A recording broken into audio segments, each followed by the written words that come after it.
Hello, thanks for joining tonight. We'll begin the Autism 202, A Voice of Severe Autism at 7 p.m. Stay tuned.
Hi, everybody. Good evening.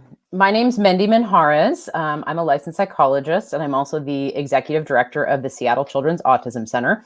And I have the great pleasure tonight of introducing our two speakers. We want to thank you so much for joining us for Autism 202, titled A Voice for Severe Autism. In just a minute, I will have the honor of introducing our two speakers, Jill Escher and Amy Lutz, the president and the vice president of the National Council on Severe Autism. As those of you who follow our Autism 200 series know, we strive to present information on a broad range of topics related to autism and to elevate the voices of a broad range of individuals with autism, also sometimes known as autistics. In keeping with our goal of elevating the range of voices in this population of individuals, tonight's presentation will focus on the subset of people with autism who are unable to speak, unable to advocate for themselves due to significant impairments in functioning, for example, impairments in cognitive functioning or in verbal skills. While there are many non-speaking individuals with autism who have the cognitive ability to effectively communicate with others, there are also many verbally impaired or non-speaking individuals who do not have this ability. Often referred to as having severe autism, these individuals require significant advocacy and support from others and are typically unable to gain enough skills for independent living. This very challenged population is often marginalized in a range of ways, thus leading to the formation of organizations such as the National Council on Severe Autism. Tonight, we will hear from two mothers who've dedicated themselves to this advocacy and whose perspectives we feel represent an important voice.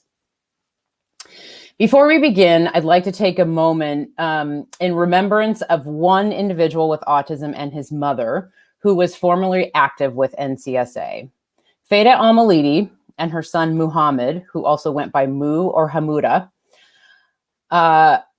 were tragically killed in a house fire last fall. I have known Feta for many years, and she was a tireless advocate in many domains of the world of autism.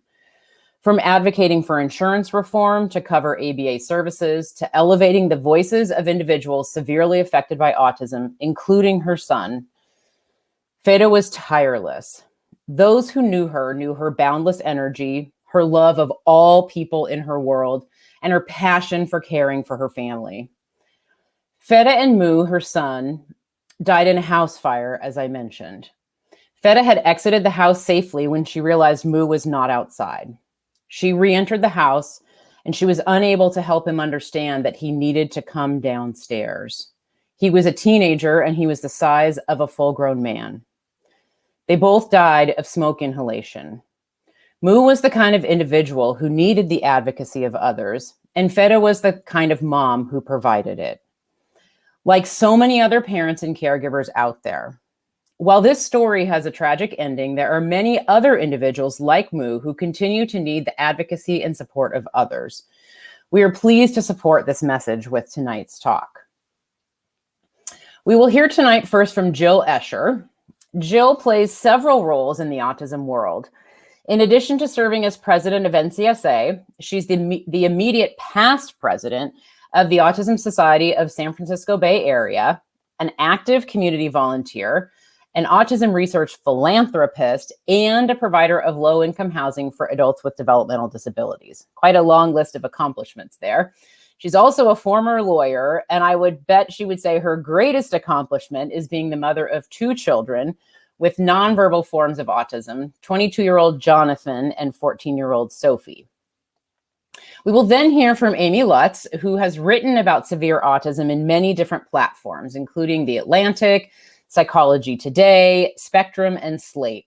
She's also the author of 2 books, one titled Each Day I Like It Better, Autism, ECT, and the Treatment of Our Most Impaired Children, published in 2014, and We Walk, Life with Severe Autism, which just came out in October. Amy is the vice president of NCSA and is currently completing her doctorate in the history of medicine at the University of Pennsylvania. She lives outside Philadelphia with her husband and her 5 kids. Her oldest son, Jonah, now 22, is severely autistic. So I am going to turn it over to you two and let you take it from here, and I'll see you at the end for questions. Thank you so much.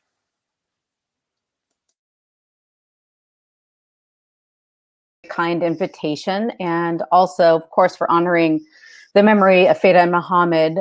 Feta was vice president of this organization when she died, and had she been presenting tonight, I assure you she would have been infinitely more interesting than Amy or I could ever be, and definitely not as G-rated as us. We miss her terribly. So hello from the Bay Area, from me, and from Pennsylvania, where it's bedtime for Amy. But let's get going. Tonight's presentation is called A Voice for Severe Autism. And we say a voice for severe autism. It's not the voice for severe autism. We don't pretend to know everybody's experience or everybody's priorities, but we do know what we hear from thousands of autism families across the country. And let's just say their messages are remarkably consistent and not at all subtle about what's meaningful for them. And it's this voice that we're representing today. Can you see my slides? Okay, I'm going to assume you can see my slides. We are a young nonprofit. We're just a little more than 2 years old. We got started for a very simple reason, and Mandy actually referred to this.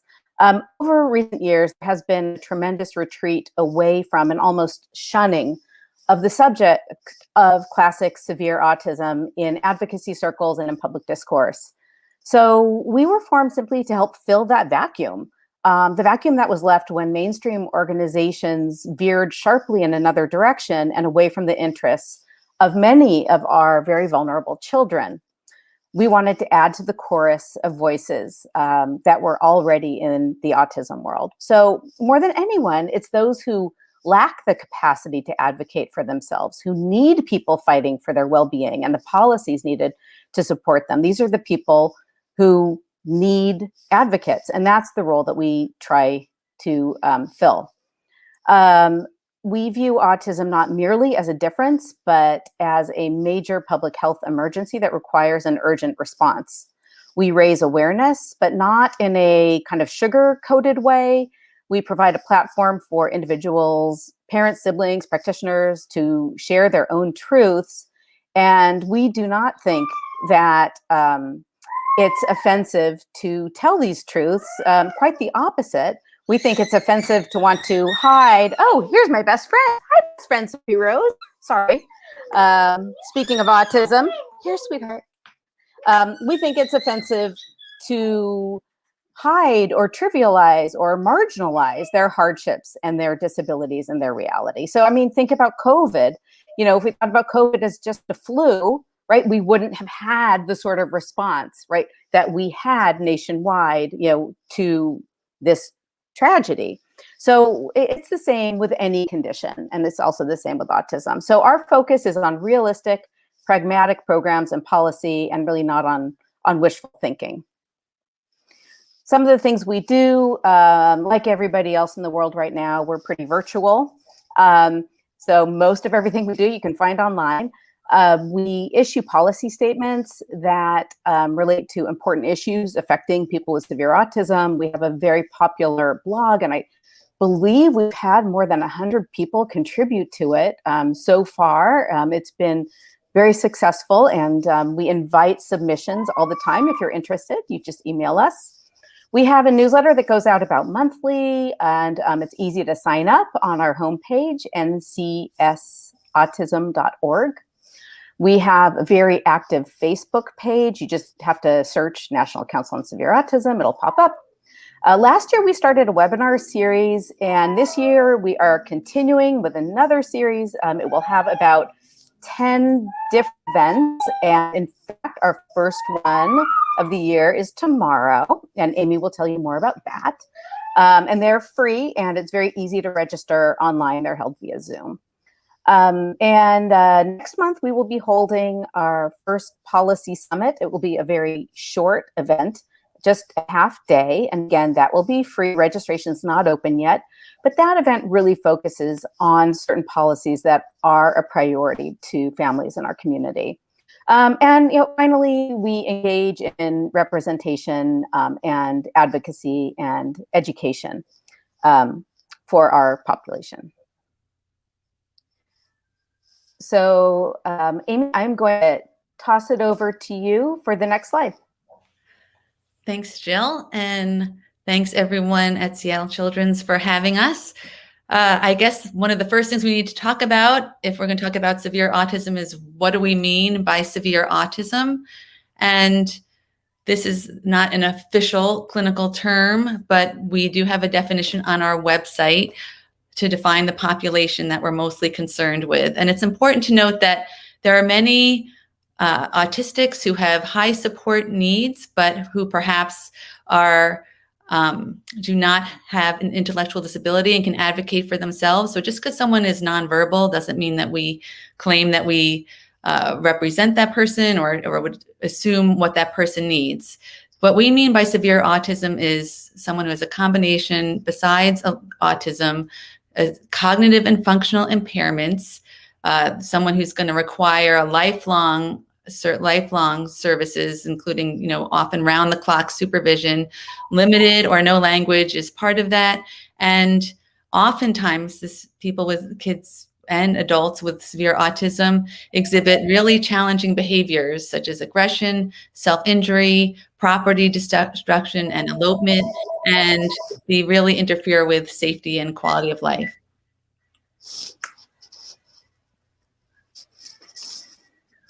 So the challenges facing severe autism families are many. These are just some of them. We could probably fill another 10 slides with them, honestly. And we're listing them here. Probably the most prominent are the comorbidities that our kids face, including epilepsy, comorbid psychiatric disorders, OCD, and not sleeping, sometimes for days at a time. There's a lot of financial stress because depending on where you live, you may not have access to a lot of services from your county or your state, and you may have to provide any kind of therapy or respite for yourself. There's a real risk of physical injury and property destruction. In these pictures you see that have been submitted to us, there's one young man who's basically just destroying the furniture in his home, and another house that bears the scars of a lot of physical destruction. And ostracism online and trivialization of autism, Jill has addressed that. Feels like to us that the prevalent social narrative of autism is more like the quirky genius kind of autism featured in The Good Doctor and The Big Bang Theory, and parents whose autistic kids don't look like that are really not welcome to speak up as much as we would like them to be. And of course, one of the number one things is the panic about the future. What's going to happen to our kids when we can no longer take care of them? And that is a real fear because of the real lack of services that are directed for this population.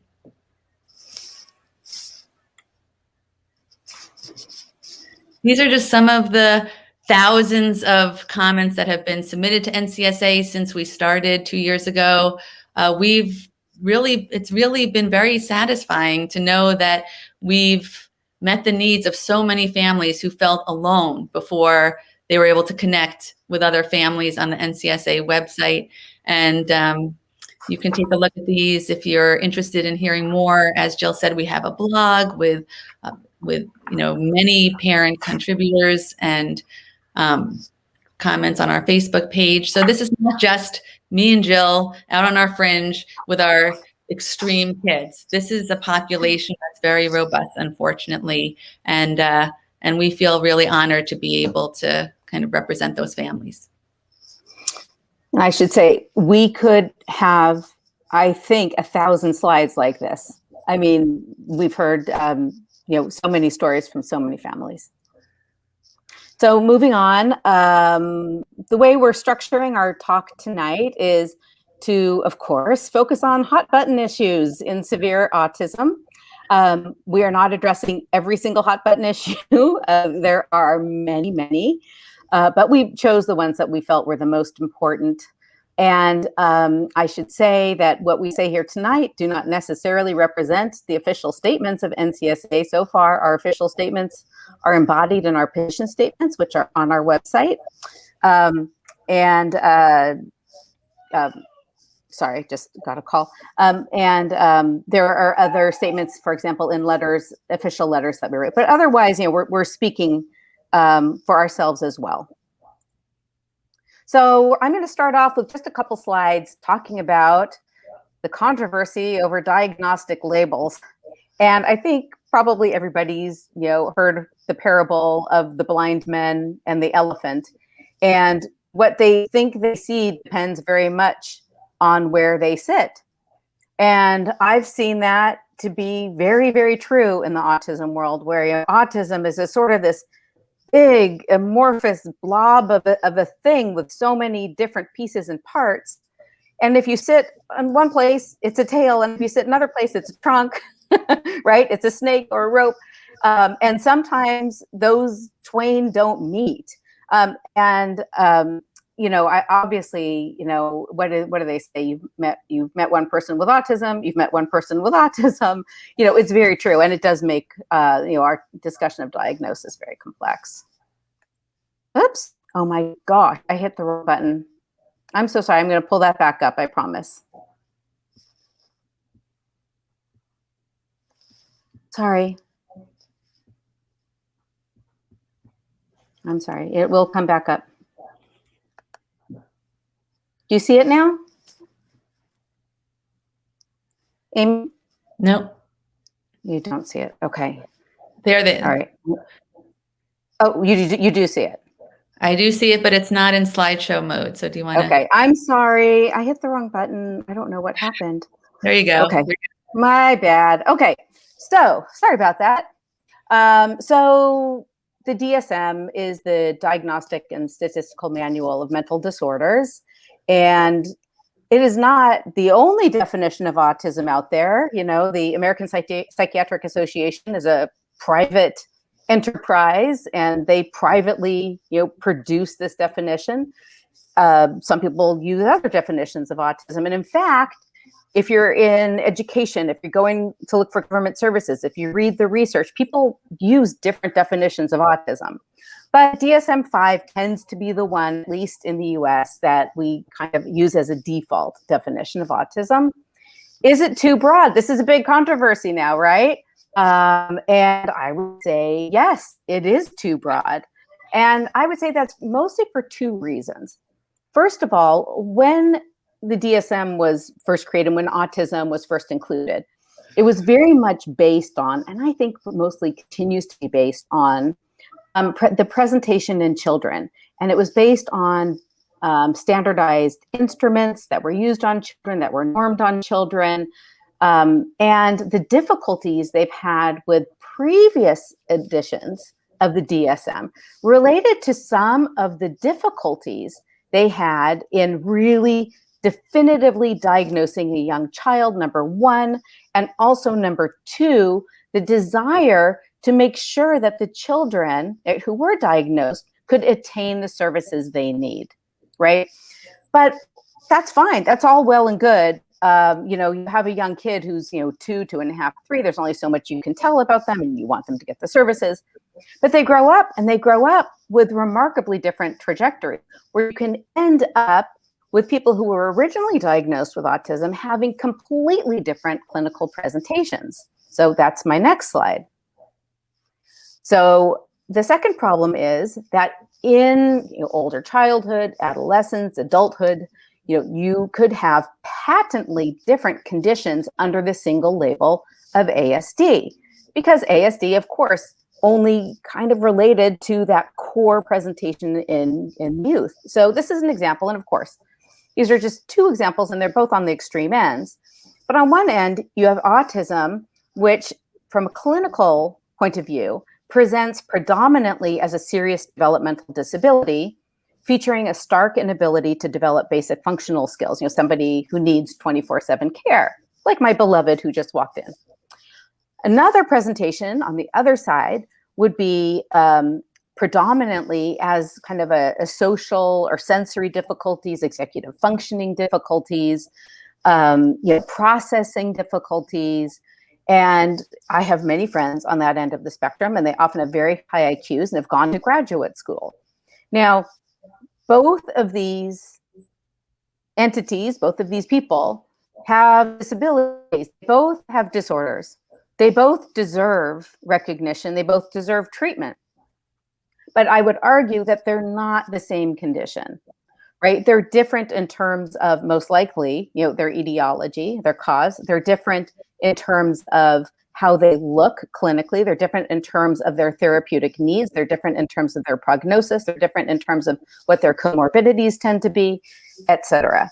So yes, I think it's time to break up the spectrum. And as I said, all deserve their disability to be properly recognized, but lumping does a disservice to all, not just to the ones on the severe end.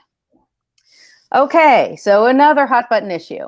Is autism a pathology or is it a difference? Obviously, some people in the autism community view their autism as a difference and maybe even as a strength.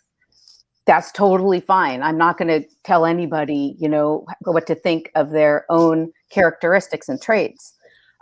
But for our families, I don't think there's any question at all that autism is a serious pathology. And I also think that, based on the research literature, that there's much of a question that is largely rooted in the abnormal wiring of the brain during early development. I'm not going to go over all the science stuff here, but basically what it's saying is that the way that neurons are born and move to position and get into line and connect up tends to be abnormal in subjects with autism. And why does this happen? Because of improper functioning of genetic instructions, or what scientists would call abnormal transcription of brain-related genes. The end result, though, no matter what the cause is significant impairments in basic functioning. So, and I've said this 5 million times, I'll probably say it 5 million times more, autism is not caused by vaccines. And unfortunately, that's a myth that doesn't want to die. All right, and another big controversy, hot issue is autism on the increase, or are we just noticing it better, right? There's a big controversy, like, are we having an epidemic of autism, or are we having an epidemic of recognition of autism that's always been in the population and we've never noticed it before? Well, as I say here, let's be clear, autism rates have truly skyrocketed. And I'm showing California data, not because I don't love all of you in Washington. In fact, I did make a Public Records Act request to some agencies in Washington, but haven't received any data. So I'm going to the South, but California is the most populous state. We also are known to have the best autism data of all 50 states, so I'm not too apologetic about it. So this is 3 representations of our data from our developmental services system called DDS. I know up in Washington, you guys call it DDA. In the mid-90s, DDS had about 3,000 cases of autism in the system. And now, about 35 years later, we have 133,000 cases, which is a 44-fold growth in cases. Now, to those of you who are saying like, oh, it's better awareness and we're just, including milder cases, in DDS, we're really talking about an apples to apples comparison. These are people who can only enter the system if they have a certain level of functional disability. And so here you can see on the left, the cases by birth year. So this was actually 2019 data. So it's like, 1 year old or whatever. It's still probably close to what it is now. And you can see the number of cases in the system from people, born in 1984, there were 400 something. Okay. But for people born in 2014, there were 7,000 something, right? We're not seeing adults with qualifying autism flooding the system. They don't seem to exist. Now, if you look at it instead of by birth year, you can look on the right-hand side. You can look at a prevalence graph that came from the California Department of Public Health. The data is a little bit old. Actually, I've seen an updated version of this, which is even more dramatic. This one is also interesting because it shows the breakout by sex. So prevalence, which takes into account any possible population growth in the state, you're still seeing this dramatic increase, particularly among males. And there's been a pretty steady 4 or 5 to 1 male to female ratio in the DDS system. When there have been studies and reports looking at the California DDS autism population, they have not found that this increase can be attributable to population growth, to expanding diagnostics, to diagnostic shifts, let's say from intellectual disability into autism. There was a little bit of that happened, but it can't possibly explain this growth. So in truth, we really don't know the factors that are driving this. Oops, I went the wrong way. To Amy. So for our next hot button topic, we thought we'd mention neurodiversity. It seemed appropriate since we know there have been some protests from neurodiversity activists just about Seattle Children's hosting NCSA to talk about severe autism. So what is a neurodiversity movement? Neurodiversity advocates see autism as an identity and a difference to be celebrated, more like homosexuality, which they often compare it to, instead of a disability to be prevented, treated, or cured. And neurodiversity really traces its roots back to the broader disability rights movement, which was founded by people with physical and sensory disabilities. And the emphasis has always been on autonomy, civil rights, and the social model of disability, which locates disability in an unaccommodating society and not in an individual. And what are the key points of conflict that neurodiversity advocates have with NCSA? Well, neurodiversity advocates lobby for only fully inclusive educational, vocational, and residential settings. And at NCSA, we strongly believe that we need a broad range of settings to reflect a really broad range of presentations in the autism community. And we also advocate for a continuum of care from fully included settings like work support in a local shop, to more specialized and intensive settings like programs that offer sub-minimum wage or larger residential settings. Who speaks and decides for those who can't decide for themselves? At NCSA, we believe that parents and family members speak for those who can't decide for themselves. And that comes from a really robust bioethical literature on surrogate decision-making that recognizes the family as the most committed decision makers for those who are incapacitated. And finally, NCSA focuses on pragmatic realities of severe cognitive, functional, behavioral disability. And not only do we focus on it, but we really want everyone else to focus on that too, including policymakers and the public, because how can we craft really smart policy controlling the supports and services that are available to our kids without foregrounding the very real challenges that they face? So those are their big points of conflict. Right. Now, it's really important to note, we are not saying that people with milder forms of autism are not disabled. We recognize that people, even some of people on the highest functioning end of the spectrum, still have legitimate challenges, and we completely support their right to advocate for whatever they need.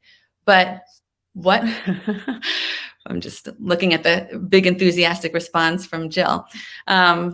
We don't mean to undermine their disabilities at all, but we do believe that their clinical presentation and needs can vary dramatically from those with severe forms of autism, and that this is a qualitative difference, not simply one of degree. And so they're just very different problems. I see, I've been watching the comments in the chat. It's really fun. Keep them coming. And I see a lot of support for breaking up the spectrum. The idea that people on either end of the spectrum don't share similar problems. They share some very, very different problems, and we have to treat them with very different types of solutions. So next hot button topic is education. And we could have filled several slides with topics from education. This is for younger kids. So first, the debate over applied behavioral analysis has become very controversial. I keep seeing autistic adults describing ABA as torture and saying no child should ever have it. To that, I would just say that ABA is a very broad umbrella term, and it encompasses a lot of teaching strategies, not only that we use with autistic kids, but we use with neurotypical kids. I think that when ABA is described as torture, people are envisioning drills at the table where you have to stand up and follow directions and get rewarded with a Skittle. And that is part of ABA, but that's not all of ABA. And that includes all kinds of teaching strategies that include, breaking tasks down into smaller elements for easier learning.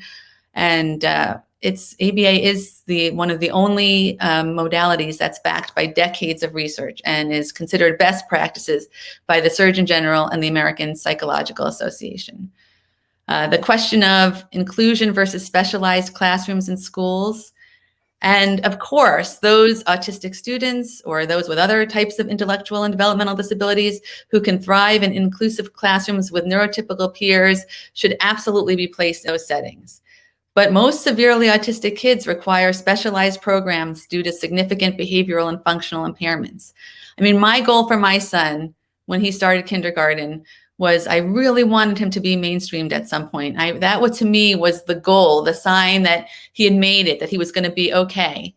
And then he broke a teacher's nose when he was in kindergarten, and we were asked very nicely by our school district if we would consider an approved private placement. And that was the last time Jonah was in the public school.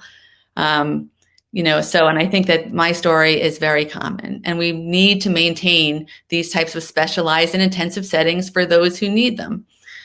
Then compensatory education in the age of COVID. This is a new topic that we've seen some advocacy about. We're really excited about. Our kids can't learn remotely and stop. And fights are starting up all over the country as parents are demanding that school districts add time on to the post-21 to make up for all this lost time. And we haven't seen how that's going to work out, but we're incredibly supportive of that effort. And, so keep fighting.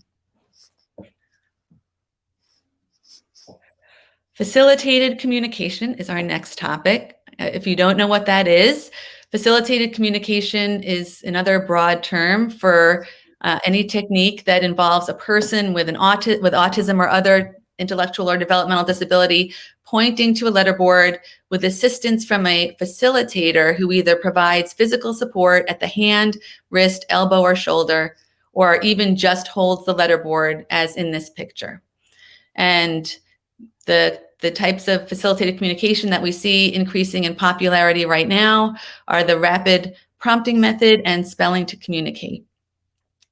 30 years of research has demonstrated that the products of facilitated communication reflect the often unconscious influence of the facilitator. That is, the facilitator is not trying to control the communication and is not doing it to be manipulative in any way, but it's kind of like a Ouija board. Sometimes we move things without meaning to, and that's called the ideomotor effect.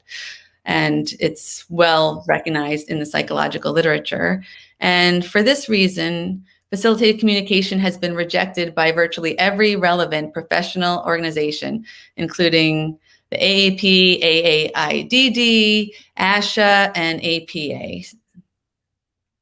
Yeah, I think we should note that there are plenty of people with autism who communicate, using devices or, other materials independently. And that's great. Nobody's questioning independent communication. Absolutely. AAC is a huge field, and there are many different strategies nonverbal individuals use to communicate that are completely authentic.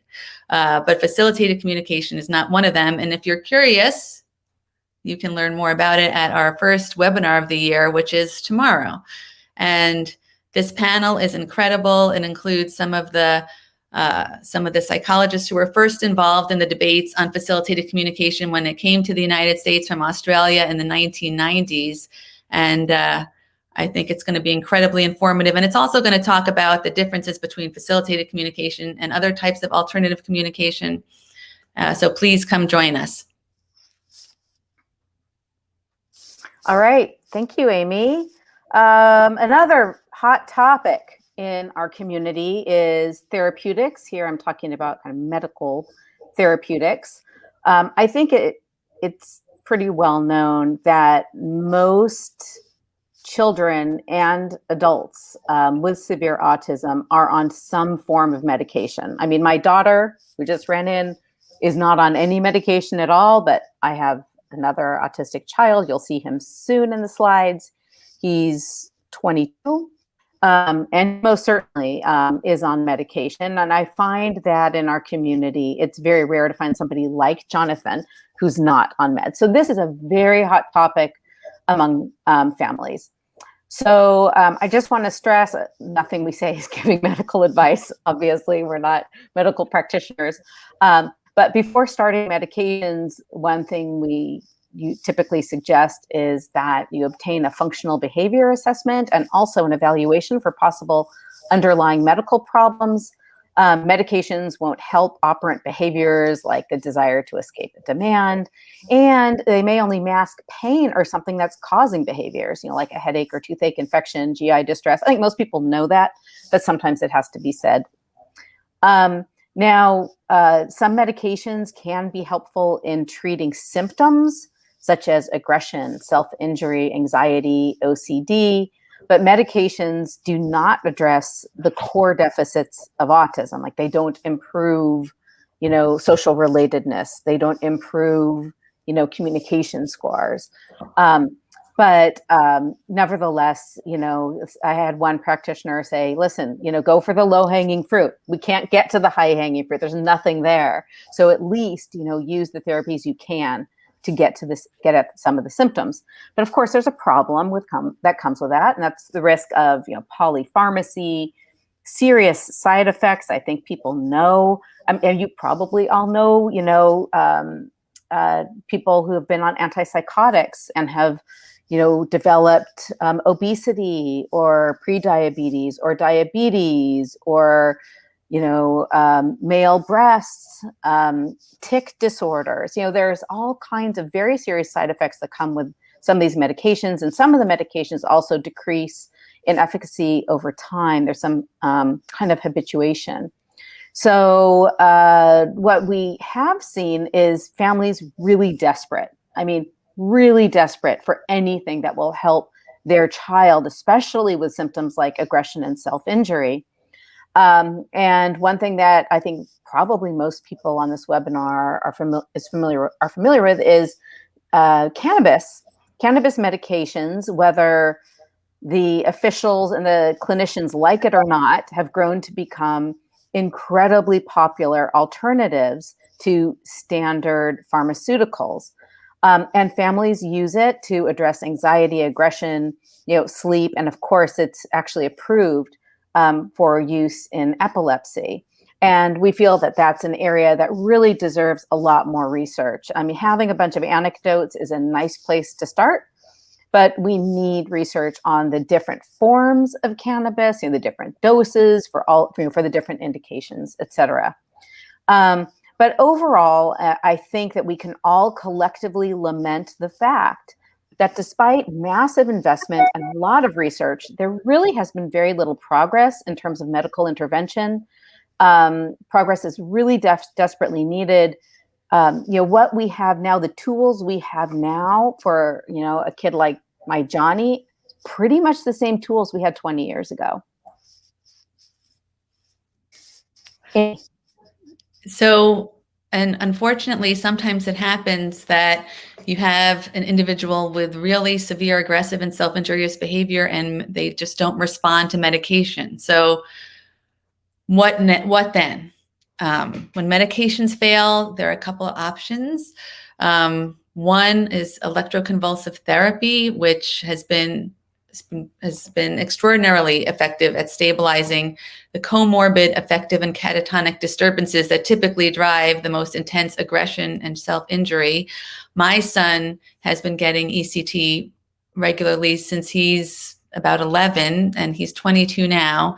And it was the only thing that stopped his aggressive rages, including countless medication trials, a year inpatient, and of course, many different behavioral interventions. And it's the only reason that Jonah is still living at home and going to his program and going out in the community. Without ECT, I have no doubt he would be in a very restrictive, locked ward, because I couldn't manage him physically when he was 9 years old, and now he's 6 feet tall and 200 pounds. So ECT is a great option to know about if you have, if you're in a similar situation. Also, it's good to know about the approximately 15 neurobehavioral units that are across the country, specifically for young people with developmental disabilities and aggressive and violent behaviors. They often have long waiting lists. We were very privileged to be treated at Kennedy Krieger Institute, which is probably the #1 best unit in the country. But I will say their accessibility is still an issue. I don't know of any units that are on the West Coast. So Seattle Children's, we're looking at you. And virtually, there's nothing for adults, unfortunately. I think there may be 2 or 3 units in the country that are specifically for autistic adults, and otherwise, families are stuck taking their loved ones to the ER, where there might be sedated, to the point of unconsciousness, or restrained to a gurney while they wait for some kind of placement to open up in a psychiatric hospital that isn't really equipped to deal with autistic patients. So we desperately need more crisis care.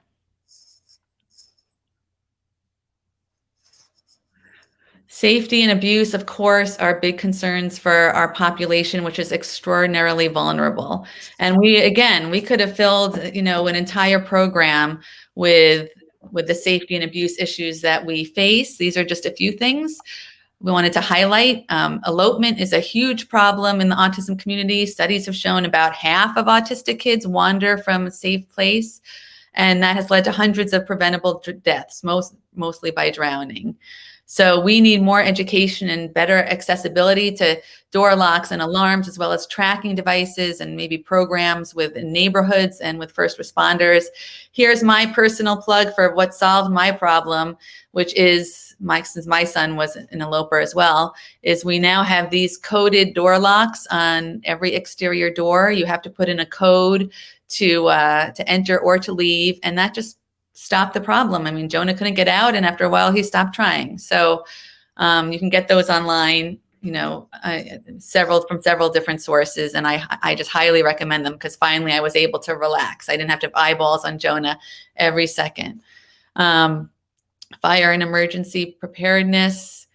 You heard from Mendy and Jill about Theta and Moo's tragedy, and I'm not really going to say anything else about that, except we are desperately hoping that that doesn't happen to anybody else, and are getting involved in programming to make sure that doesn't happen. Yeah, let me I'll interject really quickly, because I mentioned on the slide here the September 26th project. So in memory of Feda and Mohammed, about 10 different autism organizations have come together to form something called the September 26th project. That's the date that they perished. And the plan is that each September, and particularly September 26th, we issue kind of the annual reminder to autism families around the country to do an assessment, to take certain steps towards emergency preparedness in their own homes. And this will be mostly a website that will be packed with useful information for families, and not just about fires, about hurricanes, earthquakes, here in California, floods, you name it. So that hopefully will be done by September. Okay. And also, of course, there are other issues such as police interactions. There have been autistic young people who have been tased, who have been arrested, who have been shot at by police. And we obviously need to better educate first responders and police about how to de-escalate situations where an autistic individual is raging and needs to be safely kind of calmed down. And finally, abuse and neglect. This is a real threat for our kids, because they can't report any kind of abuse or neglect that happens to them. And the solution that seems to be put forth by some policymakers and some disability rights advocates is that to focus on setting sizes, that if everybody gets their own apartment, then we will take people out of these big institutions and we'll stop the abuse and neglect of people with autism and other types of intellectual and developmental disabilities. But we know that physical structures don't actually hurt people, right? People hurt people. And we need to, if we want to solve the problem of abuse and neglect, we need to surround, our disabled loved ones with the most qualified people and attract them into the profession, provide good training and solid supervision. Because honestly, imagining Jonah in his own apartment with a DSP who's being paid $12.50 an hour to just sit with him and no other eyeballs on him, to me, that's the most isolating, scary situation he could be in, which is why he's still at home and no plans for him to move out. So these are just some of the issues for safety. I'm sure we could list many others. All right, and now we're getting towards the end of our presentation, and this is the biggest issue, of course, kind of following on what Amy just talked about. How can we support the very rapidly growing population of adults with severe autism? This is such a big issue, and as you saw from my slide before with the California DDS data, you can tell that this issue is going to double, triple, quadruple in scope in the coming years. And we can't even meet demand with capacity today, right? We're already failing our autistic adults. And we know that population, as I said, is going to double, triple, quadruple very soon. Are we having, discussions about this at the national level that we should be? Absolutely not. It's astonishing to me that we tend to just put our heads in the sand and not talk about it. But let's talk about, some of the problems. A lot of these are very obvious to you, I think. The entitlement to education ends at about 21. That can vary. And that is often called falling off the cliff, right? Well, after they fall off the cliff of the educational system and into the adult system, there is what I call, and this is what an economist would call, a race to the bottom. What that means is that states have no incentive to provide good adult autism services because the last thing they want to do is attract families to their states, people who are seeking services. Why? Because autism services are, oh, hi, sweetheart. Honey, I'm on a little call right now, love. Autism services are awesomely expensive, right? It is, I no longer get shocked when I see bills, right? It sometimes can be $500,000 a year, right? For one individual with severe autism. So states are like, if I don't have to do it, I ain't going to do it. And we see that actually happening. So there are a lot of wait lists for Medicaid funded services. But let's say you're lucky to get off the wait list, right? And you actually get what's called a waiver to obtain community-based services. Often you're facing another hurdle because of the low staff rate. The ratios are not basically high enough, right, to help serve your child. Low staff pay, lack of training in autism. Programs, as we know, can exit difficult clients. They can cherry pick their clients. And why pick someone with severe behaviors when they can, pick somebody else who's a lot easier to deal with? And now with COVID, it's obviously made things even worse. As Amy referred to before, we have a DSP crisis. When I say that, it's direct support professional or direct support provider crisis. The wages tend to be, poverty level wages. It tends to be very high turnover. And, as often has been noted, if they can get a job working at Starbucks or McDonald's instead for the same wage, where they don't face, any danger and they don't face the stresses, right, of this sort of job, they'll take the other job. So if minimum wage is raised nationwide, we believe the crisis will probably worsen. Another issue that has come up, this is a hot button issue of its own. It deserves its own slide, but it's a bullet point for now. Many of you are familiar with the 14C issue, which is special wage jobs for those with developmental disabilities.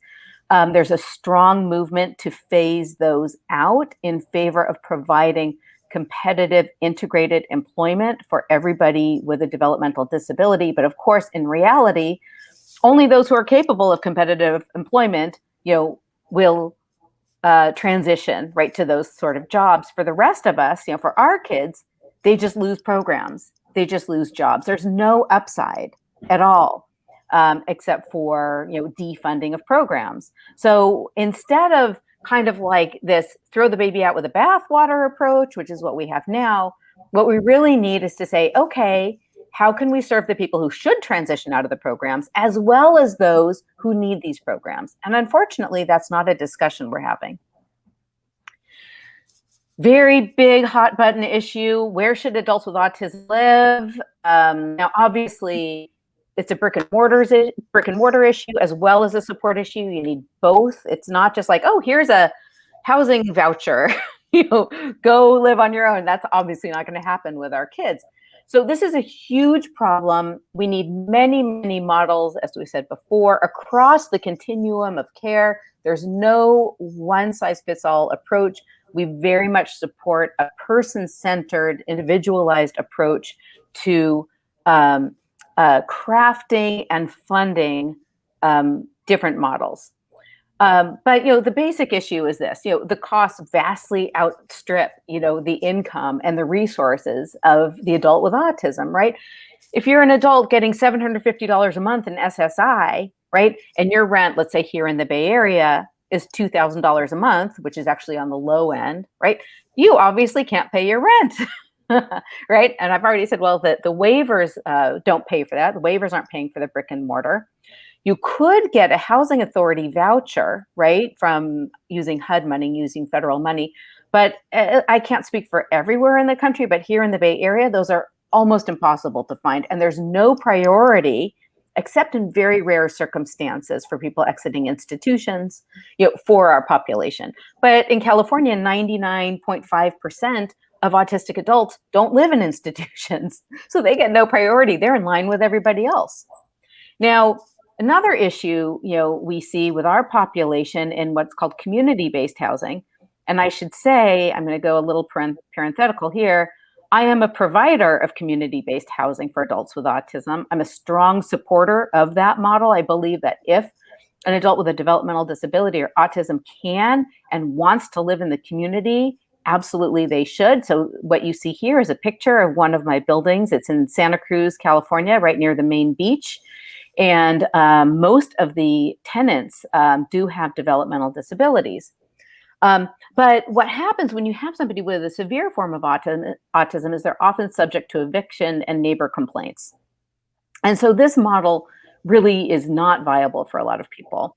And in addition to that, adults with autism often need amenities that other people don't need, like a lot of outdoor space. Maybe they need a lot of structure, like in their living area, their living quarters. They might need a lot of quiet. They might need special rooms. They might need a pool, right? They might need swings. They might need a trampoline, things you can't get in a generic apartment, right? So we're all for options that allow for more space and allow for more person-centered supports. And that would include things like farmsteads and campuses. And it's really important that we've really moved away from institutions, which is fine, but we haven't moved away from the need for wraparound care. Right? So how do you provide that wraparound care in what's now a very fragmented system? That's the essential question we have yet to address. And again, staffing is the number one issue. Even if you have a waiver, if you can't find the staff, you can't use it. Another great hot button issue, guardianship, or what we call in California, the conservatorship. Here's a picture of my son, Johnny, right around his 18th birthday with my husband in the back. That's his conservatorship hearing here in San Jose. Guardianship provides severely autistic adults with the legally enforceable and judicially monitored protections they need to ensure their interests are being met. Some people say, well, guardianship, that's parents oppressing their child, it's the parents controlling their child. That has not been my experience, right, with this community at all. This is about parents wanting to protect the legal interests of their child, to protect the medical interests of their child. It's not about exerting control at all, although that's how it's characterized often by the disability rights community. These guardianships often can be I don't know every 50 state law, but in my experience, they can be narrowly crafted based on the specific incapacities of the individual. The guardians have a legal duty to act in the individual's best interests, including considering their preferences, before rendering decisions over medical, psychiatric, behavioral, financial, or other aspects of care. And guardianship is often inappropriate for many adults with autism. Many adults with autism obviously can make up their own minds and make their own decisions about important issues, and that's fine. Alternatives to guardianship are often appropriate. For example, a power of an attorney, but to have a power of attorney, you need to have the mental capacity to delegate that power. And our kids often don't have that. Supported decision-making is an alternative that's often promoted by disability rights advocates. It's based on the assumption that all people with intellectual disabilities can make their own decisions with support from an informal network of advisors who are not court-appointed with no legal supervision or responsibilities. And they view the right to fail and the dignity of risk as important freedoms, regardless of the dangers to the individual. But when you have people, and that might be okay, right, for some people with disabilities. But when you have kids like mine who don't even know that they shouldn't cross the street, right, who have no sense of danger, who really who can't say a word, right, on their own behalfs, it's inappropriate. Finally, is autism a gift? We always hear autism is a gift. Is autism a gift? And I just want to give you my perspective on this. And I hear this a lot from other parents too, so I know I'm not alone. My kids are definitely gifts. There's my daughter, Sophie, and I mean, we couldn't possibly be closer. We are Siamese twins joined at the hip. She couldn't possibly mean more to me. and my son as well, but I chose that picture of Sophie. But I don't view their autism as a gift. And if you go online, you can find all these checklists for kind of basic expectations for functioning. And this is something called the adolescent autonomy checklist. You can find lots of things like this.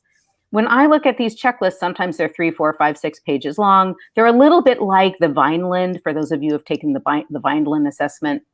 My kids can do none of these.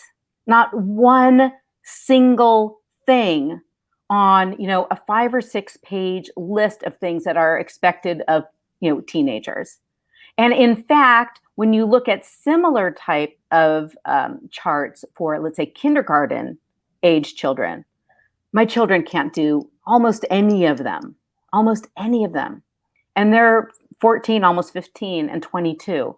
Is autism a gift? How can anyone call it a gift, when it strips them of just their basic functioning abilities? Priorities for research. We're almost done. I'm really into research. I'm a big research advocate.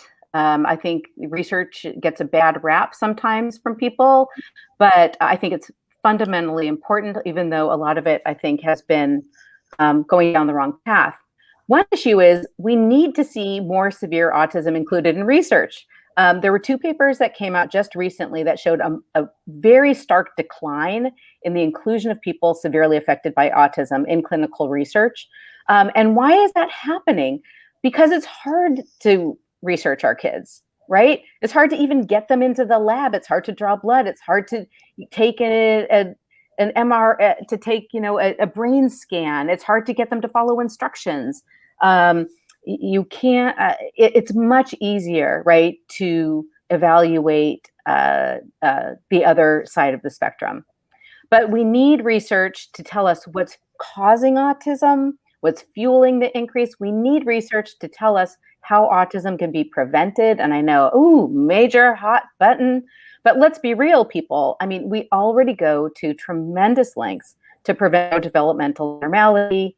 We do that with the use of vaccines, folic acid, and vitamins, even iodized salt to prevent what used to be called cretinism.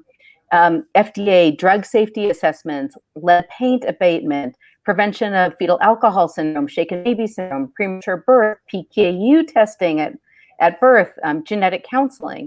None of this is eugenics. These are just common sense public health initiatives to prevent disability. And do we need this with autism? I believe yes. Obviously, we aren't there yet because we don't even know what's causing it.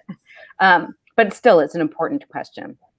As I said before, we need more effective therapeutics. Aggressive spinner behaviors are #1 cause of poor outcomes, high costs, family trauma, and institutionalization. We also need a different kind of research, and that's on pragmatic lifespan issues, right?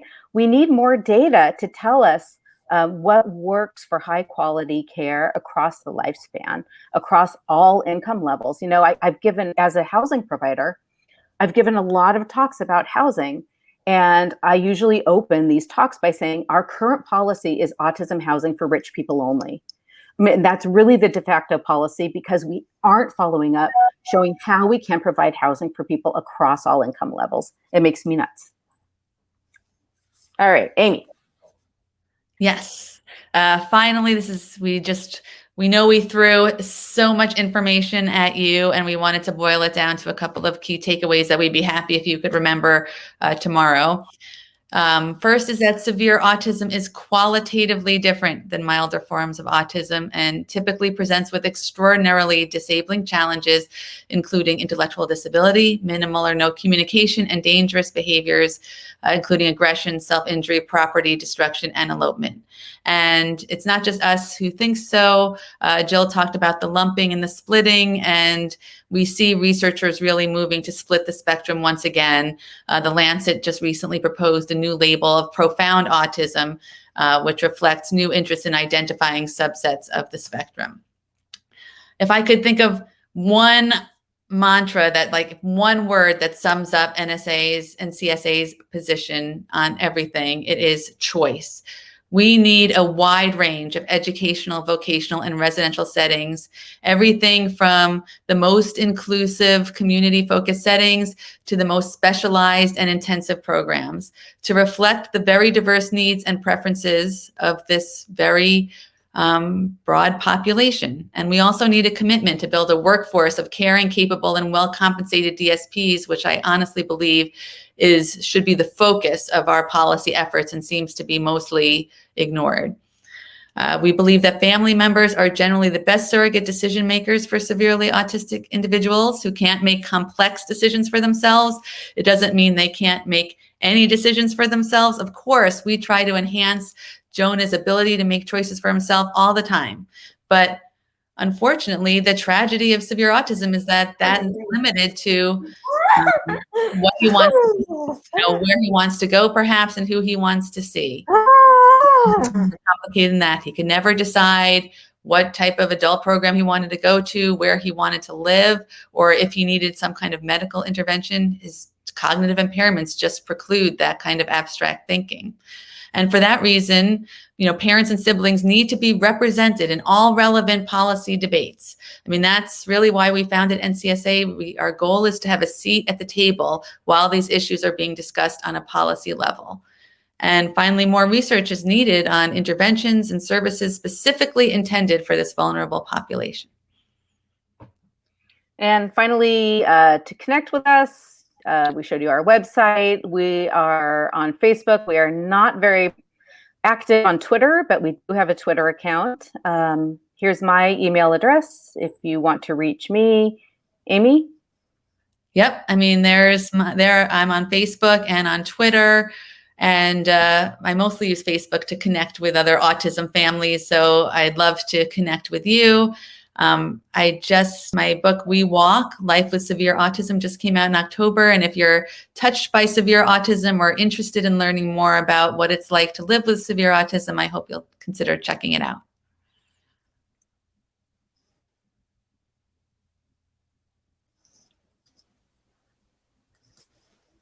All right, that's it.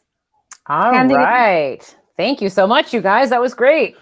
I've been monitoring the chat and seeing so many really supportive and positive comments and lots of good questions that I've been trying to keep track of. So yeah, all kinds of good stuff happening. If you guys can kind of scroll back and look through it, I'm sure you were too distracted while you were talking to monitor it, but a lot of really good conversation going on. And now we see a lot of thank yous and gratitude and really kind comments happening. I did pull out some questions, and so I'm hoping that we can some of them I think I'll just read to you guys verbatim, but there was also, some questions that were essentially the same topic kind of asked different ways. And so I might sort of try to condense those into, a bit of a summary. But one question that came up quite a bit was if you guys could maybe say a little bit more about the distinction between nonverbal individuals who can communicate effectively in other ways versus like fully non-communicating individuals. And I'll read you some of the kind of quotes that, to kind of give you the flavor of what people were asking. But so one person said, so some nonverbal autistics can communicate because they do have language and some nonverbal cannot. Clarity on that would be helpful was a comment. Please ask the speaker about the difference between nonverbal who can communicate versus those who cannot. And then a third comment or question, please describe the difference between nonverbal with AAC and nonverbal without. So it seems like if you guys could maybe just sort of comment a bit more on some of those distinctions. I think, I think fundamentally what's being asked here is the population that you guys are capturing is the nonverbal and really much less able to independently communicate population versus folks who have, other strategies for communicating. So I'll turn it over to you guys for some comments.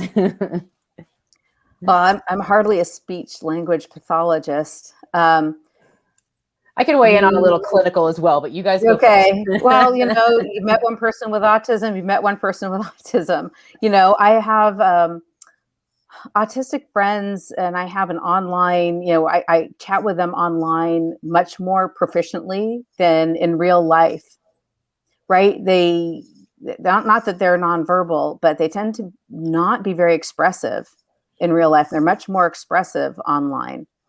I've also, met people who can type, independently, even though they don't have a great deal of spoken language.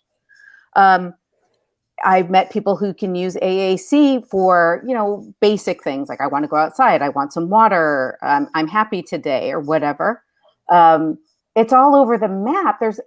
I can't think of any generalizations about it that are helpful, except to say, in my experience, the parents, the speech therapists, and the schools have worked very, very hard to help these individuals find what works for them, and sometimes those things really help and sometimes they really don't. I can't tell you more than that. Everybody's an individual. Everybody's different. My kids never really took to alternative communication, but my God, they can certainly communicate a lot in their own ways. I think everyone communicates to a certain extent, right? Yeah, and I'd just like to add that I think that most of the families that I know who have children that they consider to be severe, though their kids don't have much language. I don't want to say that be focused too much on whether that language is spoken or typed. The question is, what concepts are they capable of understanding and communicating somehow? So Jonah, my son, is verbal in the sense that he can talk and say what he wants to say, which is always something about, as I said, something concrete, something in front of him, or maybe something that he wants to access, but he has no abstract concepts. So he doesn't understand that we live, in a town that's in a state, that's part of a country, that's on a planet, that's in a universe. He doesn't know anything about government or literature or art or anything like that. So, and I think that most of the families that who have kids that are considered severe are in a similar boat, whether their kids are absolutely non-speaking or whether they have words. I mean, and even if they can learn to use AAC devices, usually it's very basic. So, they might use those devices or PECs to ask for certain things, but they're not, creating manifestos in this manner. And I would say if you are capable of typing a manifesto about how you feel about autism, then you're not severe. So I think that absence of language is pretty consistent in this end of the population. Yeah. Yeah, I mean, from more of a clinical perspective, I actually think what you guys are saying captures it really nicely. I mean, you're exactly right there, Jill. There is no good way to make any generalizations, I would say. I think the scenarios you guys are describing are some of the scenarios that we see. One of the things I might add is, and I think a place where we maybe get hung up as a field on this notion of severe autism versus neurodiversity, or, whether individuals with severe autism need advocacy or whether they can actually, speak and advocate for themselves, even if they're non-speaking individuals. I think it's really important to point out clinically that individuals who don't have spoken language, who cannot communicate using expressive speech, but who can, like you said, sort of type a manifesto or communicate fluidly using some kind of typing or other communication, those individuals are extraordinarily rare. And, I don't honestly know that we have good statistics in the field from a research, empirical perspective on what subset of the population diagnosed with autism that is. But in my career, I've seen a handful of individuals who, I could really sit and communicate with in a very fluid fashion using some kind of a nonverbal, tablet, computer, et cetera.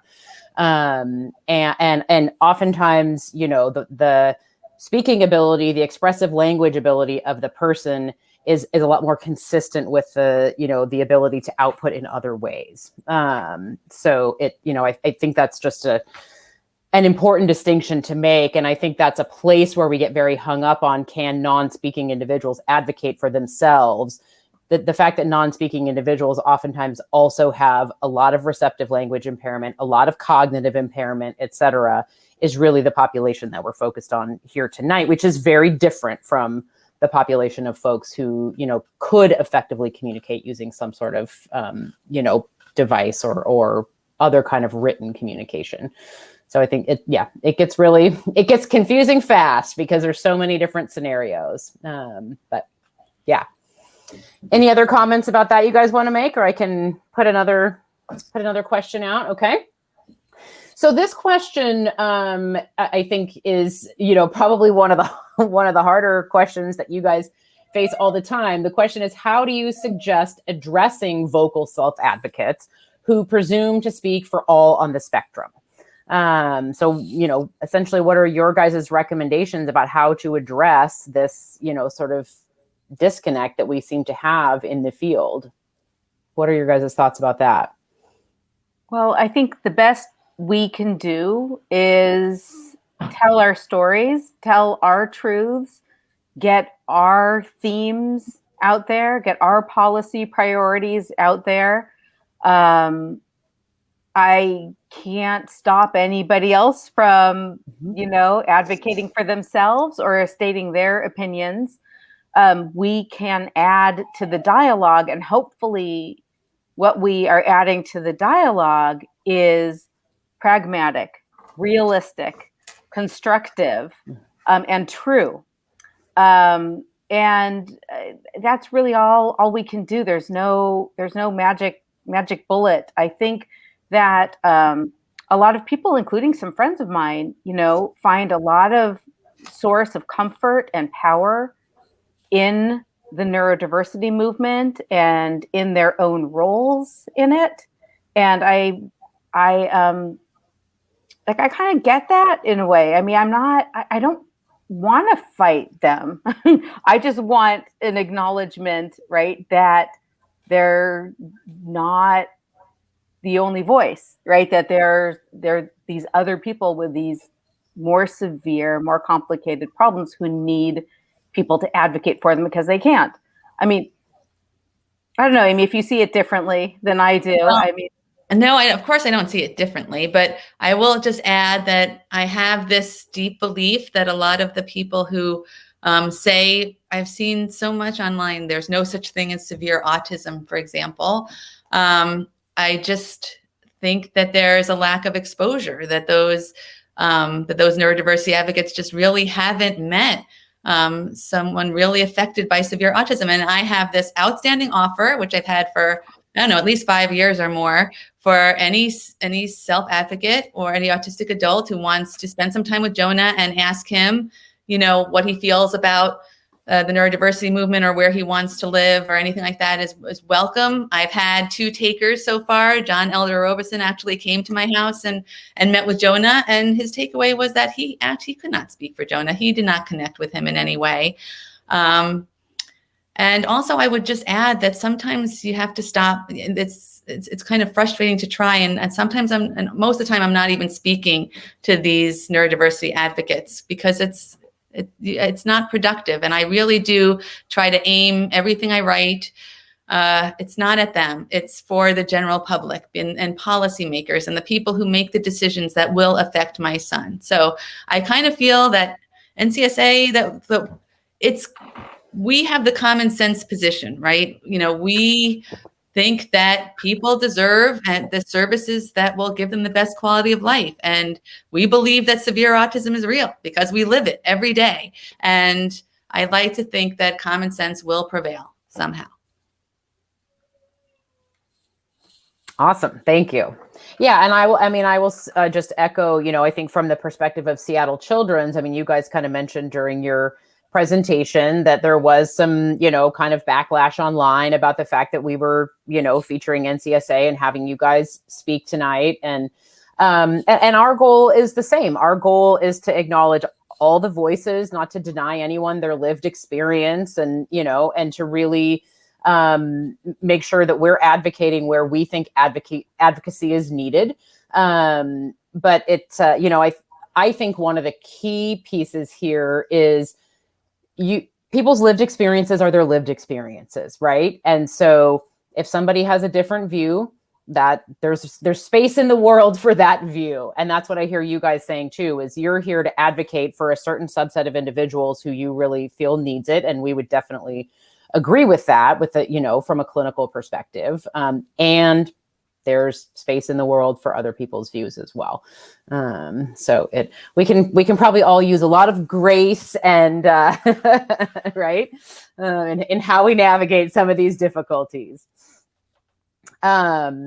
Oh, now I see a question that just came in that looks like a good one. Let me switch over to this question. So the question is, how do you engage people with very limited language proficiency in person-centered planning? Thoughts on that? Thank you, Arzu. Hi, Arzu. As I say, you guys might know Arzu. She's a very well-known advocate in our state.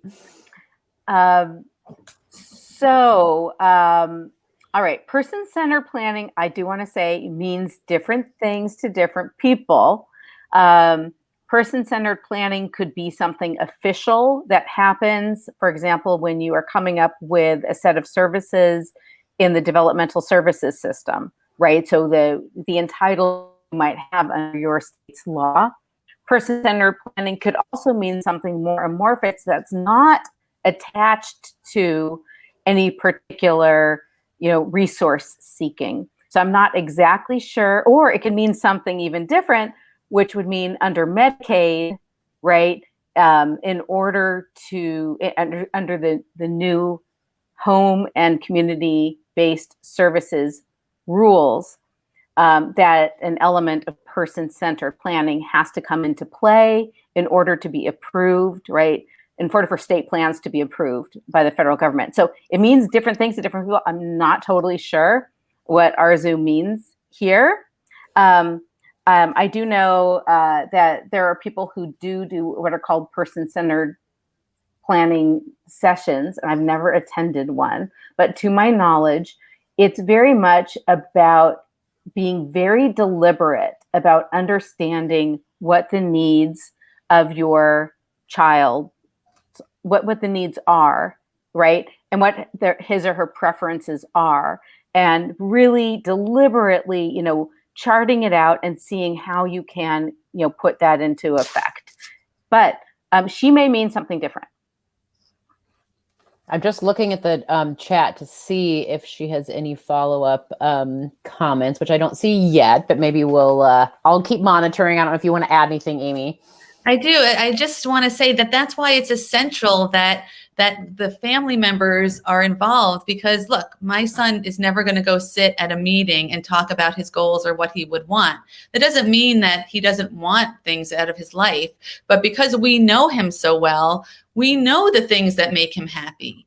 And beyond our input, though, there is a rapidly, well, I don't know how rapid it is, but a growing interest in research on how to access this information from nonverbal or minimally speaking individuals who can't actually self-report. So there's affect research, for example, where data is taken on an individual's presentation and mood. Is the person happier or engages in fewer challenging behaviors across different settings? Can we access their preferences that way? So I think that's also important, but it just goes to this idea that you need to have people who are intrinsically working with that individual to help those personal preferences get actualized in plans.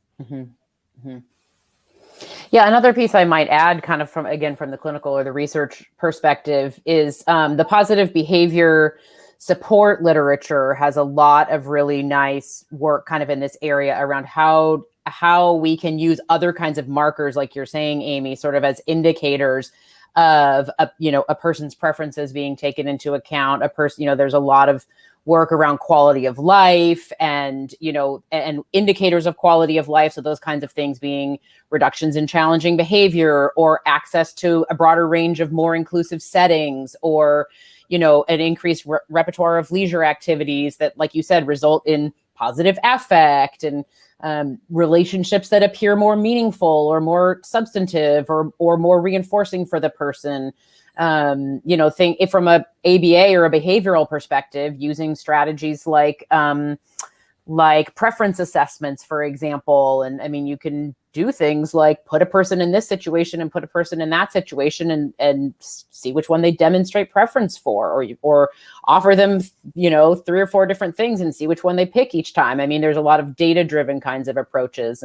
And so I think, like you guys are kind of highlighting, we have to get creative. We have to define things, in probably less conventional ways. And we do definitely have to rely on the family, the folks who know the individual well. After 22 years of trial and error with our son, we know him very well. We know what he loves, and we know what he doesn't love. Right. This is not something you need a PhD in to figure out. This is something you can figure out pretty darn quickly if you spend a good deal of time with him. I think sometimes we overthink these things. Sometimes things are very obvious, right? To families, and we kind of fetishize some of these things unnecessarily. Yeah. No, I think, you guys are giving some nice examples too. Now I see Arzu did make a comment. She says, well said, in addition to capturing needs, but also capturing a person's desires and what they care about, what they most care about. So seems like you hit what Arzu had in mind. We all, honestly, we have to do our best, right? We have to do our best that we possibly can for our kids. And I think that most parents work very, very hard, right, to do things right in their children's best interests, keeping their desires in mind. Listen, when my kid is unhappy, right, he will rip the house apart. We want nothing more than to have a happy 22-year-old son. Right. Nothing more. I mean, my husband always jokes, we call him the king, right? He is the king. Johnny's the king. And my husband always says, we are his servants. And we are. We will do anything, right, to make him happy. And his life is better for it. Our lives are better for it. If you call that person-centered planning, that's fine. You call it whatever you want. At the very least, I think we can say there is a focus on quality of life happening at your house. Absolutely. It sounds like. All right, we're running down our time here pretty well. We have maybe 5 or 6 more minutes. So somebody posted a question. This is I would say a fairly difficult question from my perspective, but since you guys raised it as a hot button point, I'd be curious what your thoughts are. So the question is, do we need a new set of terms to describe and rate the needs of individuals with severe autism? And I think the person by rate, I think they mean like to rate the severity. And it says, I still get asked about things like developmental age or reading grade level that have no relevance or descriptive power. So thoughts about the terminology that we use. Well, believe me, I wish I could pull a rabbit out of the hat and say, look at all these wonderful new terms that we should use. I mean, obviously, as I said in the presentation, I believe that we do need to split things up, particularly with the adults, into new and more descriptive, more accurate categories. There's a lot of talk about sort of a more dimensional approach and a less linear approach. I would totally agree with that. Mm-hmm. But I can't tell you, I don't pretend to be an expert like Mendy. I don't pretend to be a clinician. I can't tell you what I think those labels should be. I think sometimes things like age equivalency can be useful, but often it's not. It's too overbroad.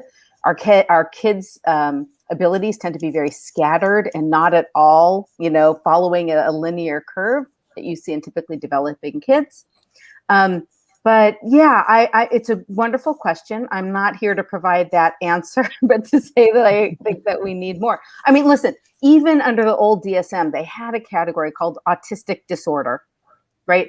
Autistic disorder actually meant something, right? It meant, and both of my kids were diagnosed with autistic disorder. They were not diagnosed with Asperger's, right? Even that extremely important fundamental distinction, which I think was not perfect, but it was at least useful, was lost. So you can call it whatever labels you want. It doesn't matter to me. But yeah, we do need to make these categories meaningful. I do also just want to add quickly that severe autism, I don't think there's any one metric that could ever be used to assess individuals, because I think it's really a convergence of many different things that result in this really severe presentation. So it's not just the autism, but it's also the intellectual disability and the minimal communication and the challenging behaviors, and the sleeplessness and the comorbid psychiatric disorders. So, and it could be one of those factors is really huge and the others are not so much, but so I don't know how you would really quantify these factors, but I would say the more of these factors, the more severe the child is likely, or the adult is likely to present. Yeah. Thank you. All right. We have 3 minutes left. So I could ponder this question from a clinical perspective, but I could also probably prepare a whole entire talk based on research on it for another hour. So a question just came in that I actually really like, because it's just a down to earth family, the kinds of struggles that families face kind of question. So the question is, do you guys ever travel as a family? And that kind of a question just really captures, I think, the types of struggles that you guys are here to highlight. So I'd love your thoughts on that one before we wrap up. Well, I'm going to be brutally honest here. So obviously I have 2 kids with autism. As I've blogged about before, Sophie is portable autism. I can take her anywhere, and I've taken her all over. She is a joy to travel with. My son is incredibly challenging, and I'm going to divulge a very difficult truth here, but unfortunately, last year he started attacking Sophie. And that was the single most heartbreaking and horrifying thing I've ever experienced in my life. And we had to basically split up as a family as a result of that, because the danger to Sophie was too high. And she was traumatized, had horrible PTSD from it. We've lived a life as 2 families now because of this horrific development. I've not even been able to take him around the block in the past year because of the severity of his behaviors. I pray more than anything in the world to return to a time when our family can be together again and we can travel again. But that's my sad truth. So I have 5 kids, and the last time we tried to take I will say, no pity party for me. I live in Philadelphia, and we have a place in Atlantic City right on the water, and that's where we go. That's our vacation place. But probably about 4 years ago, my husband really wanted to take the family on a bigger vacation because Jonah's mood was stable. This was in the post-ECT era, and we didn't have to worry about the aggressive and self-injurious behavior. So Andy thought we should go on a cruise, and he found a cruise that left from Baltimore, so we didn't even have to fly. And then right as soon as we got on board, Jonah tried to jump off the cruise ship. Andy took him out with a flying football tackle. He had just Jonah kept pointing to the ocean, saying, swimming. And then when we said no, he just ran all out for the railing. And luckily my husband had a quick first step and was able to catch him. And that was the last full-on family vacation. And, we realized that what Jonah really loves to do is what he does in Atlantic City. And if we ever take another family vacation, we'll have to, find one of his, amazing aides to stay with him, because I think that actually having families broken up is more common in severe autism families than it is the unusual outcome. Yeah. Yeah. Wow, you guys, thank you for sharing those examples. I would guess that a lot of families are relating heavily to those kinds of experiences. And I mean, I think like you guys are highlighting, I would guess a lot of families don't also share those kinds of experiences with others. And so hearing, from people who are experiencing similar situations, I would bet is quite meaningful for a lot of our listeners and watchers tonight. So thank you. Sure. Well, I think that takes us right to 8:30. Perfect timing. Thank you so much, you guys. This was a really, really great conversation, a great presentation. Like I said, I've been monitoring the chat. Lots of really great comments coming in. I see a comment that somebody just wrote, "This is like medicine for so many families." Thank you, Jill and Amy. So I think that's a really nice note for us to end on. Thank you for everybody who tuned in, and we'll hopefully see you next month for Thank you, Autism Seattle 203. Children. Yes, thank you very much for having us. Thank you for having us. Absolutely. Good night, everyone. Good night.